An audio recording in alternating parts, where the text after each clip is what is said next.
Good morning, everyone! I am Adeline Zaidi Ravena A. Dalde. Today, I will show you how to use Microsoft Paint.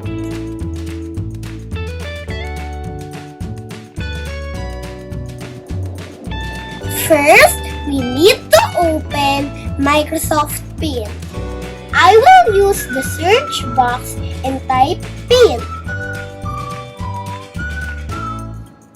Click the icon.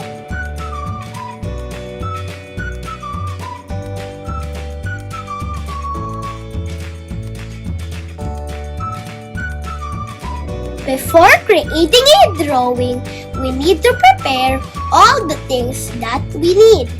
We need the pencil tool to draw a freeform line, the size tool to choose the line thickness, the eraser to erase the parts of the picture, and the color box to choose the paint color. And now let's start to draw. I will click on the pencil tool and choose the line size. I will want to draw a tree.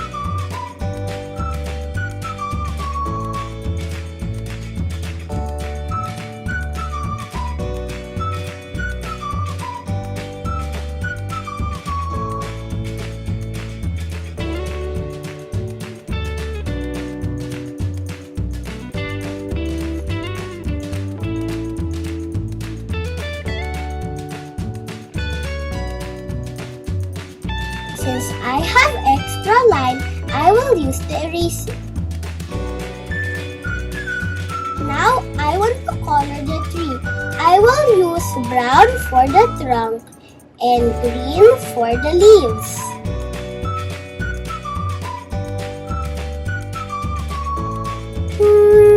I want to add more. Maybe a house?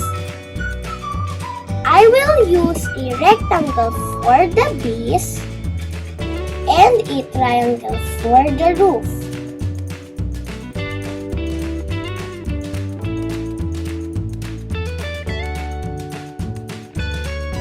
Should we color it? Yes! I will use my favorite color, pink and purple.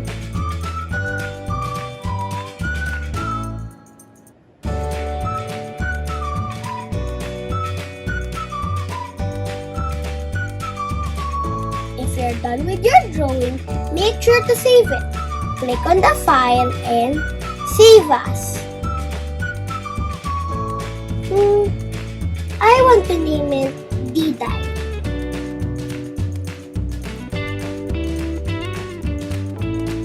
And save.